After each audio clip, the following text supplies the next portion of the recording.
Awesome. If you didn't catch up, you can still catch up on lectures. The YouTube channel's up. You can go check them out. Some people did that, and that's great. There's no shortcut with it. They're up there, and you got to watch the whole thing. So don't think you got out of it because you can watch it live. It's easier to watch it live because you kind of fall asleep. I'm going to ask you a question. How many people turn their computer or their phone on like that and record the lecture and transcribe, have it transcribed? Does anybody do that? I record the lecture during the lecture, but Yeah. I'm still the one taking the notes. Oh, afterwards you at are? home. Okay. Do you do that? Yeah. You get it transcribed? Do you I let? record the lecture and then like I have a thing that just automatically transcribes everything into like a text one. Yeah. Okay. Look over something and just. And do you have it write your summary report for the class? So what? Do you have it write your summary report for the class? No, it just transcribes the entire like lecture, and from there like if I need to really listen to something else, I go there and. Okay, that's fine. No, sir, I don't. I know, that's right. No, like, I'm telling you what, I would, like, I'm saying this now, we're almost through the semester, that's what I'm saying. If I was going to do it, I would actually audio record the lecture. I'd come, I'd listen, but I'd audio record the lecture, have it transcribed, put it into ChatGPT, have it write a summary for me, and turn that in. That's what I would do. Okay, I'm being honest. You know, if I was just, and you know, and I knew that wasn't wrong. I never told you couldn't do that. I would do it, right? So one of the things that I do in this class, and our speaker today is going to find out in a week, is at the end of every week when everybody's turned in their summaries, I take all the summaries and I put them into ChatGPT, and I ask it to write me a summary of all the summaries. And I ask it to summarize the 2 questions you have to answer. And it's actually really, really, really good, because then I provide that as a summary feedback to the speaker. And so it doesn't go anywhere than that. I just provide it to the speaker and I say, hey, here's what the students heard. Here's what they wish they would have heard. And I provide that to the speakers. And we're also providing it to future speakers so they can know what y'all are saying about what you'd like to hear, and so that they can start to modify their talks into talking about things you want to hear about. So, you know, some of your faculty might police Gen AI, but I'm going to tell you that it's not going anywhere, so you need to figure out how to embrace it so that it becomes a value-added asset, not an excuse or a crutch or a supplement to something you should be doing, but helps you do something you can do better, right? All right, I talked long enough. I always tell it because we just had a conversation about all this right before we came here. As you know, our original speaker was it Garrett was supposed to talk? Who was supposed to be this week? JSX, wasn't it? It was JSX, Garrett Mayberry. JSX. And he decided that he wanted to go do something else with his life, and he quit JSX. So he lost his opportunity to come stand in front of you to the honor. So instead, we put out on the horn to some of our corporate partners and asked, and we've got a new speaker. We've got Seth here, VP of Operations for NT Logistics. Super cool guy. I told him he dressed like a cool college student today. I'm loving the kicks along with the matching pants and jacket. They're just not green. They're just not green. It's okay. We'll hold it against you. But he's gonna. Today's a little bit more conversational. He doesn't run a bunch of slides, right? So it's more about dialogue. So don't be afraid to ask questions. And if you don't, I'll make you ask questions instead of write a report. All right. All right. Yeah, thank you. You guys can hear me? So I'm not a big slide guy, only because previous experience trying to do slides with people is at a certain point it starts to get nauseating, and you're more reading the slide than listening to the conversation, or there's no real interaction or dialogue. So I don't have any slides, but I brought some notes with some good information. I will try to present with as much enthusiasm and swagger as the great Dr. Sasser, even though I'd probably have to stretch before I do that or get pull a hamstring or something. We talked a little bit before, here just a few minutes ago, and I'll start by introducing myself. I'll go through a little bit of my background, and then probably touch on career path, how I got to where I was at, maybe answer some questions that you guys have about that. Also talk about some relevant current affairs in specifically transportation logistics. One of the big hot topics right now is tariffs, and how that, what I have seen and we have seen at NT Logistics over the last 3 weeks, the impact that it's had on our business, and nobody knows really what the outcome's going to be. We're going to have to wait and go along for the ride. What I really like is I like interaction and dialogue. If you're shy, I'm an introvert, huge introvert, but I love talking shop. If you have a question while I'm talking, just raise your hand. We'll get to it right away. So don't forget it or don't feel like you have to write it down. We'll have some interaction as I'm talking. So I began my career back in 2003 on the 3PL non-asset side, mostly in freight brokerage, and managed and touched every possible mode that is available. I wasn't a subject matter expert in all of them. We had departments that were subject matter experts, and we brought the opportunity to them, whether it was air freight, whether it was rail freight, whether it was LTL freight, international, but you would learn vicariously through them and through that process, and over time you would start to get more and more knowledge on all the different modes of transportation and the different customers. I spent almost 10 years there at C.H. Robinson, and then I went over to the customer side of the business, or the shipper side of the business, and worked and got involved with a manufacturing company called Oldcastle. You may or may not have heard them or know of them, but they're a building construction company, and I got into fleet management, driver management, multiple sites that manufacture goods, around 80 to 100 drivers, a bunch of flatbed trailers, a bunch of forklifts, and had to really revamp that entire business. The reason they brought me in was because it was failing at the time. And so I spent almost 4 years there, and then had another. I told myself at that particular point in time that I would never get back into brokerage. But there's a thing in logistics that we all kind of call ourselves a little bit, and you got to have a little bit of craziness to you to stay with the brokerage side of the business, because it's difficult, it's hard, it's stressful, but what job isn't, right? And so I had an opportunity to go start up a freight brokerage, and from the ground up, and we did that for about 3 or 4 years, and eventually got sold to a company called Geodis. They're another big 3PL. And then I had landed at NT Logistics, where I've been for almost 4 years, and I head up all of the operations in the Frisco office that manages all of our various customers, from refrigerated LTL to full truckload to flatbed. Do a lot of metrics and analytics with the help of our accounting team and our analytics team. We've got some graduates from UNT that are our analysts currently. So it's my career has been pretty broad and pretty. I've had the privilege of working with all kinds of modes, all kinds of customer issues and opportunities, and I've got a really good idea of the markets and what drives markets, the supply-demand part of it, and have gotten to the point where nothing really surprises me anymore. There's always same problems, but always require a niche solution. And so it's been a really good career, and I'm very fortunate to be where I'm at. Career path. So Dr. Salser had mentioned that maybe there's coming out of college and going into the workforce, what can you expect?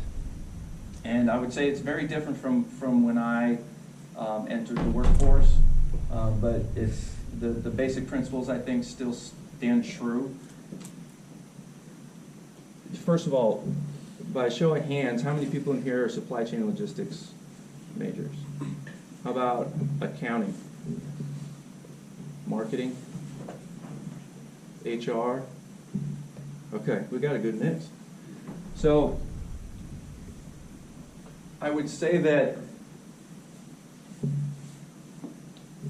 you may or may not find yourself in a job where you have an emphasis on for your degree, and that's totally okay.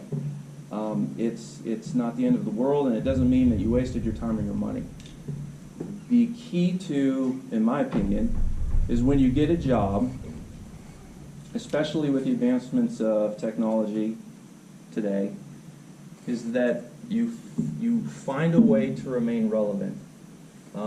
Stay in touch with the contemporary news of the day, because we were talking earlier about how AI has really blown up in the last few years, and there's talk about how AI is going to take jobs away from this industry or take it away from that industry.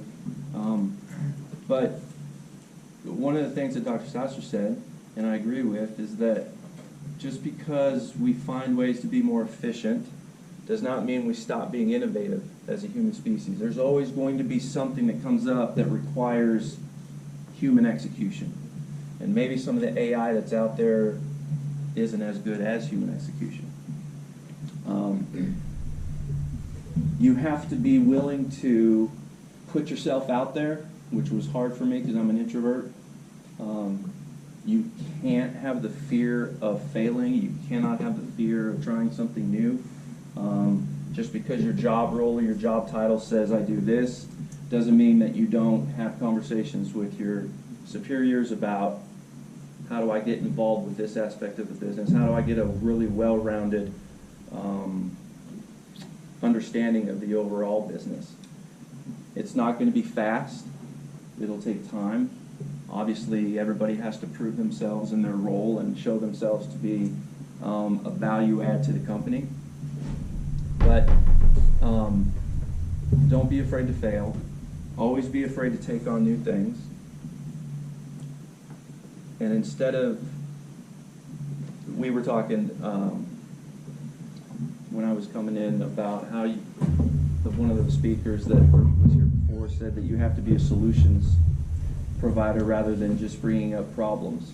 I think you all probably know that, but it's important to, as you get into the weeds and you get into the aspects of your role, if you see a way to do it better, don't not say anything, but put together a good response or a good email, or sit down with your manager and say, hey, listen, this is costing me X amount of time per day. Maybe we can do it this way so it frees us up to do other things, or maybe revenue generating or margin generating, or more important.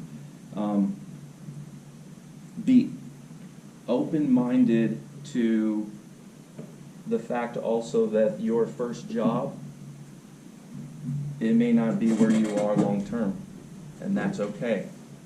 It's not like everybody takes their first job or gets with their first company and they're there for 34 years or the rest of their career. It's okay to do that. It's probably going to happen, in fact, because as you get older, you'll find out that your desire for your likes and desires, or whether or not you want to, raise a family, you want to move to a certain part of the country or a certain part of the world, things will change in your life, and that's okay. That's part of it. So if the first job you get, you might happen. Start doing your due diligence and say, okay, so is there another opportunity within this company? Is there a different department that I could work in? Is there something new that I need to learn? Is there another certification that I maybe need to get? That's really quite popular today. It is within industry, I think, but especially supply chain and logistics, is to get certifications in specific niche areas, whether it be international, whether it be I can't think of it right now, but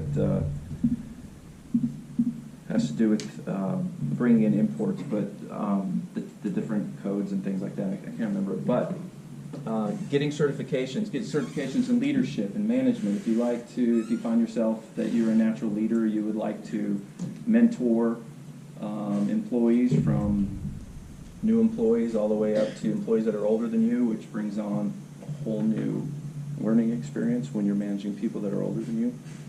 Don't be afraid to get new certifications. Usually they're very cost effective. They're not too expensive. They don't take very long, and it's something you can put on your resume.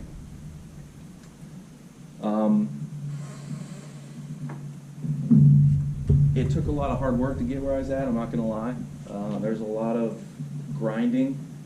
I would say that the majority of the people that were successful in my small circle of people within my work area, they had a lot of grit, and they had a willingness to learn, which I look for when I hire people. Is you don't have to know everything in the beginning, but if I see you have grit and a willingness to learn, there's really nothing that you can't accomplish. The grit comes in when it gets hard and you got to push through. When you make a mistake that costs the company money, you got to be willing to learn, be humble, and be easy to work with. Be a good fellow employee. I could get into employee dynamics and things like that. You don't think of it right now, but even at a professional company, pick your industry, and you go in and talk to the HR for all your HR people. You go and talk to the HR manager and talk about how's the culture. They're going to talk about some stuff that you think would belong in elementary grade school. And it's just the way it is. People grow up in all different facets, all different economic conditions. Psychologically, people are different, and when it comes to workplace, because to be honest, you're going to be spending most of your days at work with these people. In some cases, you know them probably better than you do your own friends or eventually your own family, because you spend so much time there. And so if you can't get along, or if you can't work together, it creates a culture of animosity, it creates a toxic culture, it reduces productivity, it affects revenue. You end up losing good people because they don't want to deal with it anymore if you don't handle it as a leadership team. So the career path that you choose doesn't have to be the end-all be-all, but the way your attitude and the way that you present yourself as a professional is very key, especially when I know that in the HR world, when we take a look at our current culture and our people, usually what comes up is how are they to work with, or do they cause problems and things like that. So it's fascinating, but nothing that we do is easy. We have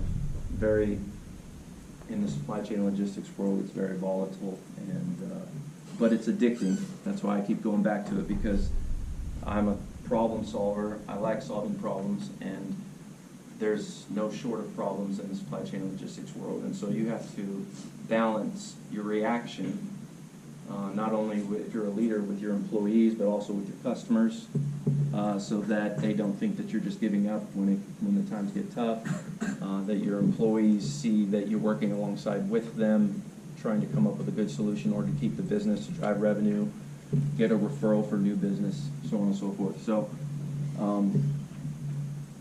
before you go into the market, most everybody enters the market because they got to make a living, right? And everybody has aspirations of whatever it may be. But don't let that be the only thing that is important to you, because you may have heard this before or not, but there's a lot of people out there that chased that and they were miserable, but when they found something that they truly felt a purpose in, that far outweighed higher pay or the stress of higher pay or whatever it may be. So really evaluate internally what's important to you. If you already have a family, what's important to your family. I would put down goals, write down goals, and whether it's a 1-year plan, 3-year plan, 5-year plan, and kind of track that, and if anything starts to deviate from that goal, is that still the goal that you want, or have your goals changed, which is totally okay. Try not to take yourself too serious. The business, the industry, regardless of what you get into, will do that for you. So, is there any questions on career path? Any questions on leadership? Any questions regarding that, as far as what it took to get where I'm at and what to expect when you enter the workforce and things? Yes. I know that sometimes you have to go certain degrees, but then they get to a career field that isn't part of their degree. Yep. So I get the company's like, well, we just really like that you went to a college, you were there for 4 years, we know you can show up and be dedicated. Yep. That's what we want in our company kind of thing. Have you experienced that? 100%, all day, every day. Okay. All day, every day. So that's why I said don't be nervous or don't be afraid that your first job isn't something that is not an emphasis.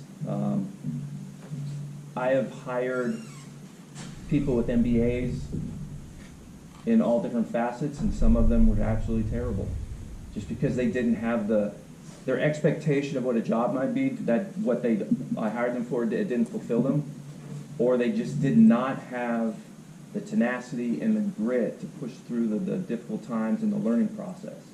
So you could get a degree in business with no accounting experience, but find yourself in an accounting department, and because you're savvy with a computer, you're savvy with software systems, and you're I'm OCD, but I'm not saying you are OCD, but you're very on point with details and specifics. You might find yourself as an accounting manager all the way up to who knows, and your business degree, or your degree is in business, or maybe it's a marketing degree. So yeah, it does not matter at all. That's why when you get into a job, if you get into a job, or when you do get into a job, not if you do get into a job, don't let that have any effect on how you approach that job. Go 100 miles an hour, show up on time, preferably, and ask lots of questions and show an interest in it, and then 6 months down the road, you'd be like, man, this is not what I thought it was, and that's okay. Create a new plan. Figure something out. Maybe you want to go into your actual degree field, or maybe you want to try something completely different. So yeah, that happens all the time, 100%. Any other questions around career path and getting a job, or yes? Yeah, I want to feed on that one, because this came up to me recently with a student. He's there, so I'm getting a degree in pick a topic, right? Accounting, finance, supply chain management. I'm looking for a job. I go on Indeed, just pick some place where I can search for jobs. And so I start searching. And my first inclination is to go accounting as a keyword, right? And then I get all these accounting jobs, when there might be a job in supply chain management that needs an accountant, right? So what's some kind of advice if I'm going into an interview, let's say, where they're looking for somebody kind of like me, but I'm not their major, Yeah. right? So I'm an accounting major, we're applying for a supply chain job. How do I kind of prep myself to cross disciplines and get a job? Yeah. So you obviously picked a degree for a reason. You have some sort of interest in it. We'll take the accounting example. Accounting, just for the sake of accounting, I mean, you could Ernst & Young, they would hire accountants or people with accounting degree all day long. But you don't have to be so specific to limit yourself to accounting only. So then you could branch out to other industries. Where is there somebody that needs payroll help? Where is there somebody that needs to process invoices or run, manage DSOs, accounts payable, accounts receivable? There's all kinds of industries. So then maybe break it down and put together, well, what are some industries I'd like to work in the accounting field? And approach it that way, because if you put those industries out there, and you start searching, you're probably going to find that there's some sort of opportunity, quite a few opportunities, to do the accounting role within those companies. So for instance, let's say a real estate company. Real estate company needs accountants. They need an accounting aspect of in some sort of fashion. Sports, front office, back office. There's always a need for an accounting function. So I would say that don't limit it to just, if I'm going to be for marketing, I'm not just going to search for marketing jobs. I'm going to search for companies that I have an interest in that may pull back through Indeed a marketing role or something similar to that. Or maybe we work for a job that doesn't have a marketing department and are looking for somebody to start that up. So you broaden your search out and don't be so specific, because like I said, your first job may or may not be in the field that you had. Not that it will be like that forever, but that's seems to be commonplace today. So I don't know if that answers the question good enough, but any other questions around career path, job seeking, what to expect? Yeah. Well, we're in a job, or prior to moving to a new job, at what point, like, or what made it quick that you thought, okay, maybe I should, change roles or find a different company or something like that? Yep. So the first time that I moved, the company I was working for, to start up a specialized flatbed division that wasn't at the office where I was at, it was in Dallas. So I started out in Whitefish, Montana, where I grew up, and the opportunity presented itself, and I said, yeah, I would be willing to do that. So I transitioned within that company to do something completely different than what I had been doing. And then the time in which I wanted, or I switched from that company almost 10 years to go to another one was I felt as though I wanted to experience the shipper customer side of the business, because over the last 5 years of my career at that company, there was a lot of shippers, customers who were taking people that I knew from the C.H. Robinson, where I worked, and hiring them because we were so in tune with the market. We really knew how to move freight. We really knew how to navigate tough, tight truck markets and the supply and demand of it all. And they didn't have that specialty, which a lot of shippers don't. And so I decided that I wanted to try something different, so I made that decision to do that. Like I said, that's okay. I mean, I put a plan in place so I didn't short myself. So it was just a personal decision. I just wanted to do something different. And then, like I said, I didn't want to go back. I didn't feel like I'd ever go back into brokerage. But then the opportunity that presented itself was to start up a brokerage from the ground up, which I was really excited about, because that you get to put your fingerprints on almost everything and watch it grow. So that was fun. And then once they sold to Geodis, this just opportunity came around. I needed something to do. They had their own leadership team, and it was just one of those situations where when a company takes over, you may or may not stay for whatever reason. And so that's where I found myself at NT Logistics.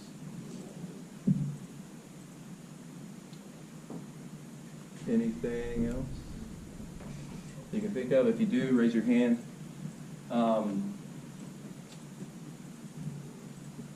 You'd be amazed. So on that point of, there's a lot of shippers and customers who don't have the ability to do certain functions. That's why they use 3PLs. But you'd be amazed at very large companies today that when you ask for data, they can't get it to us. They can't get it to us in a format that's digestible. It's amazing. So data is key these days. So, hot topic, tariffs. So there's been a lot of talk, obviously, since the Trump administration has come in about tariffs and what that means. So what it's doing is creating some volatility in the market. We've seen, over the last 3 weeks, we've seen RFPs, which is a request for pricing from shippers, come out at a high rate. And the reason they're doing that most likely, is to try and get ahead of the tariffs affecting their business. And so the reason they put out a request for pricing is to try and lock in rates before the market goes crazy and the rates to move product from point A to point B just skyrockets. A lot of shippers are having to move forward inventory to try and get as much inventory into the U.S. before the tariffs take effect. Most of the time when you see an increase in imports, it's due to demand, but obviously we don't have that demand. It's strictly tariff that are driving that. And so shippers right now are kind of in a panic because the truckload market, the dry vans that you see on the roads, the trailers and everything that's moving product, that truck market is volatile. We're entering into what we call the produce season in construction business that absolutely just destroys prices around the country as the produce markets move around, from the Northwest to the West Coast down to South Texas to Florida and Georgia. So the auto industry had, I think on April 3rd, they had the 25% tariff went into effect. Some U.S. automakers and in Europe have paused production due to that. There's talk of layoffs. And so it's really, it's unknown what the final result will be, but we are living in it, and it makes it very tough to not only be profitable as a company because your margins get pressed down farther and farther as the rates go higher and higher. The load to truck ratio has doubled in the last couple of weeks, so there are more loads than there are trucks. And what effect that has throughout the big markets of the United States is when you have more loads, the carriers that are in the market have a wider pick of freight. And so they don't move the normal freight they move, they go to the highest paying freight. And so then the customers that are left with needing to get stuff to their customers are having to raise their rates, and then it just snowballs, and then you've got some super volatility in the market. You also get retaliatory rates, which we've seen China do. I think they came back today and said they're going to do another 84% or some crazy number back to the U.S. It's a negotiation process that unfortunately has ripple effects, but depending on which side of the fence you fall on, is a necessary evil in order to, boost U.S. production, make sure that, according to the Trump administration, is to limit or mitigate illegal immigration and boost U.S. productivity. Also, one of the things that I think is interesting is who pays for this most of all, which is the consumer, which is us. It's going to cause inflation on products. The end consumer is going to pay more for products. I think you hear about, what a new iPhone is going to cost now, or what's an automobile going to cost now versus before the tariffs were in place. And it's in supply chain and logistics, it just creates havoc throughout the entire supply chain. In the 3PL world, non-asset based, where we already have prices locked in for a year that we filled out at the beginning of the year or even in the fourth quarter of last year, we have to suck it up and do the best we can at making as much money as we can, even though the rates are going up. So our margins keep getting suppressed and suppressed and suppressed. But part of a business decision is that you service that customer because eventually we'll come out of it and we'll be on the right side. We said we did the right thing. We didn't just leave you high and dry. A lot of the RFPs that we see coming out, the request for pricing, is due to carriers, asset-based carriers, and maybe other 3PLs, but they're handing back that freight to the customer saying these rates are no good anymore, and it's due to X, Y, Z. And so they're going back out to the market to see if they can get either the same pricing that they had in place or limit the amount of cost that it goes up as little as possible. The So we talked to, so there's also,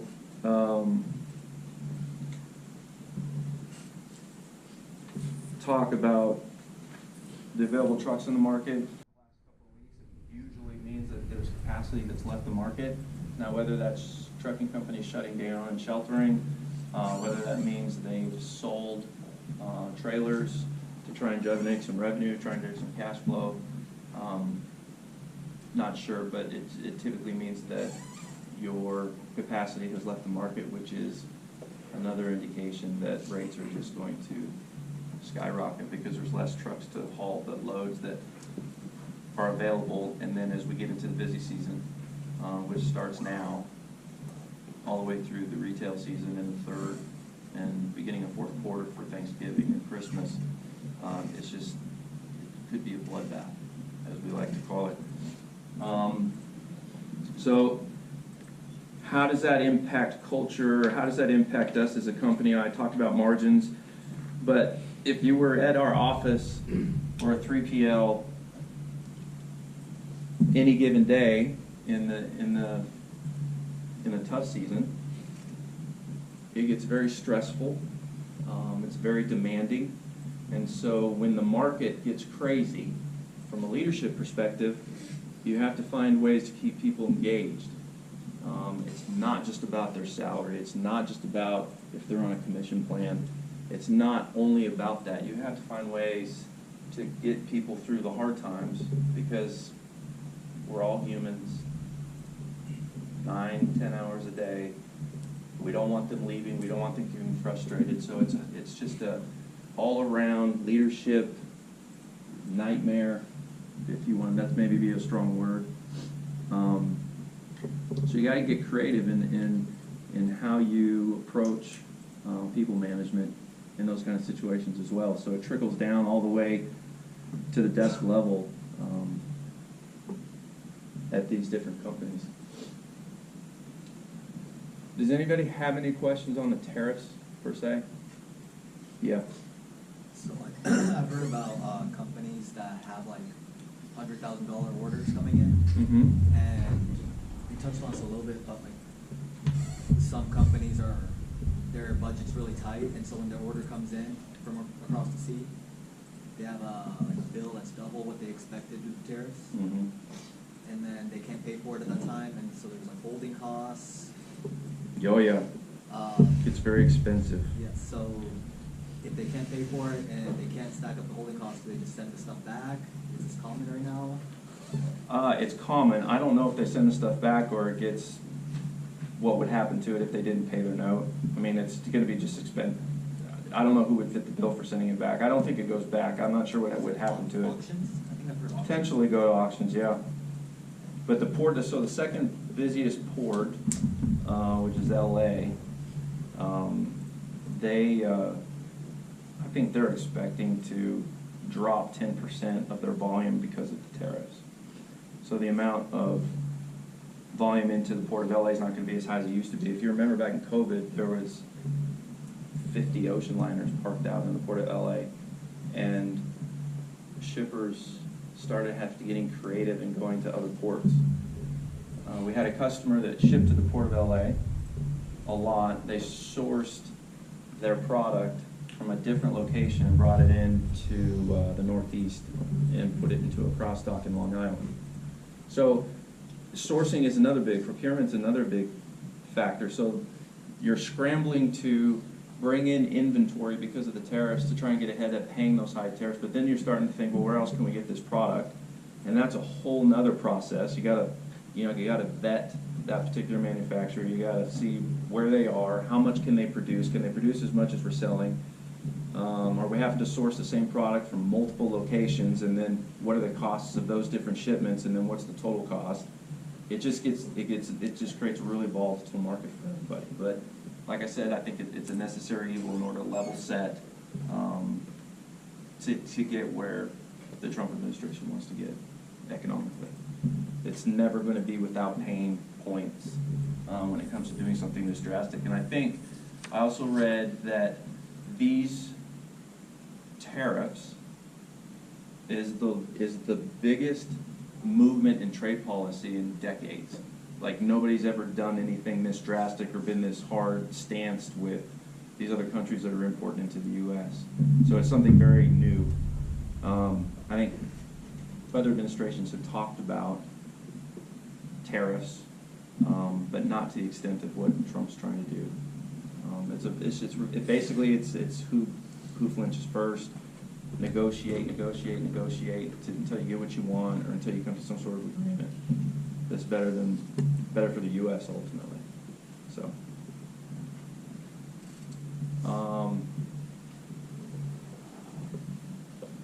anything else on tariffs specifically? Yes. So they just announced today that they're gonna do like a 90-day pause on the tariffs for like most countries. So everybody's going down to like 10% for most of the countries except for China. Yeah, I read that. I think for the reciprocal tariffs that were in place, he's putting a 90-day pause, but then increase China's. Yeah. Yeah. Is that gonna give, kind of the world supply chain a little bit of a... Yeah, the whole thing's going to cause some issues. I think the mindset around that decision is that he's at least having dialogue with the reciprocal tariff countries. I don't think he would just his personality. I don't know him personally, but I'm just saying for him to make a decision to say, okay, I'll pause. There must be some negotiation that's going on that's favorable, or they're at least dialoguing.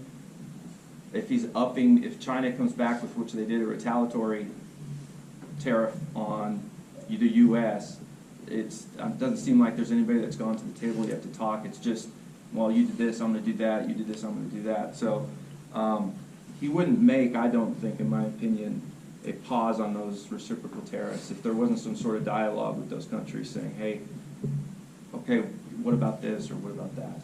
So, but yes, it will affect the global supply chain as a whole, because China obviously is the behemoth of the export. Yes?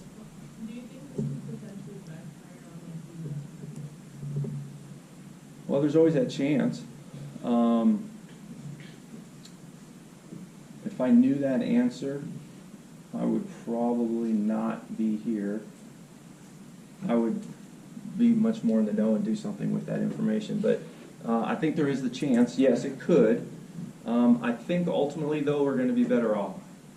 But it comes with some pain. It's part of it. I mean, people are talking about whether or not there's going to be a recession. Maybe we go into a light recession, but we'll come out of it. And it's a bold move by an administration that has never been done before to this extent. And so if you want to fix something that's severely broken or not in favor of your business or your company or your country, sometimes it takes hard decisions to get to the point where you want to be at.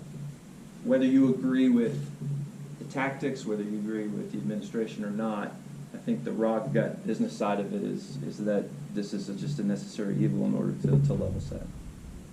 I was just saying that, like, considering that the US is like such a consumerist country, and I don't think other countries would be willing to like flip the bill and have these Americans. Yeah. Yeah, that's a very valid point.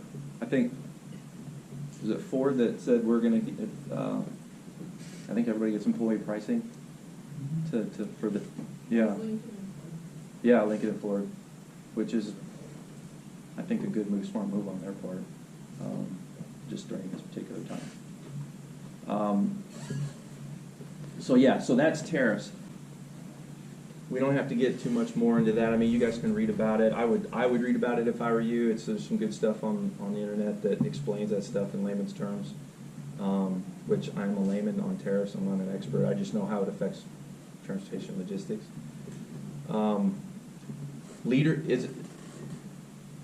Any leadership questions? Yes?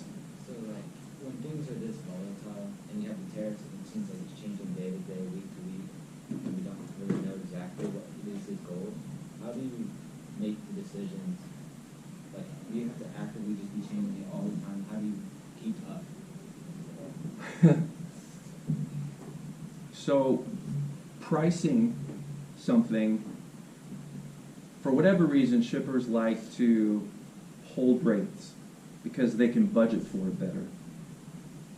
So when you price something in the logistics world, in the transportation world, typically they're 1-year rates until it's not favorable for the shipper. When it becomes unfavorable for the shipper, they might go to asking for pricing every quarter because they want to make sure they're within the current market. They want to know that they're getting market rates. And so that's what they'll do. We, for our shippers that ask us to hold pricing for a year, the way we manage it is having good quality carrier base where we can. It's having good operators negotiate pricing on a transactional basis, lane by lane. It's getting out and trying to find more business, because not only does volatile markets potentially hurt us, but it also opens windows and doors to new opportunities to shippers and customers who don't have the same partnership with their 3PL or asset and are looking for some help, because eventually, at the end of the day, the only thing that matters typically is, did I get my product to my customer? And then the next biggest thing is cost. But sometimes when they got to get that thing to their customer and it's first shipment for a new customer, or it's a emergency, just get it there, we'll worry about the cost of it. So it's hard to manage day to day when you've got locked in pricing. But when you've done it long enough, you know that there's good days and bad days. In transportation logistics, you'll find as you get into it, Mondays are the best days because everybody gets empty over the weekend. They deliver their shipments, and then Monday they're looking for what? Another shipment to take. So you can move freight on Mondays pretty easily across the board. Tuesdays and Wednesdays are super tough because everybody's already loaded. Everybody is in transit. And then Thursday is a little better than Friday is just like Monday. Everybody wants to travel. The truck drivers, they want to travel over the weekend. So Fridays and Mondays are really, really good. You can drive margin. Tuesdays, Wednesdays, and Thursdays are a little bit tougher. So it's a battle that we deal with. We wouldn't put the company or any business in jeopardy. So we monitor it because we look at our metrics every single day. How many loads did we move? What was our total revenue? What was our total cost? How many loads do we have that we've accepted that are shipping in the future? What's our total? So we're always looking at the metrics and the data, which, by the way, talk about making a big impact in your first job. If you can be a data nerd, please do so. Because the data, assuming that it's not garbage, assuming that it's good data, can really help you be confident in doing your job, but also confident in bringing up solutions or potential solutions because you have the data to back it up. If you just said off the cuff, hey, this isn't good business, well, why?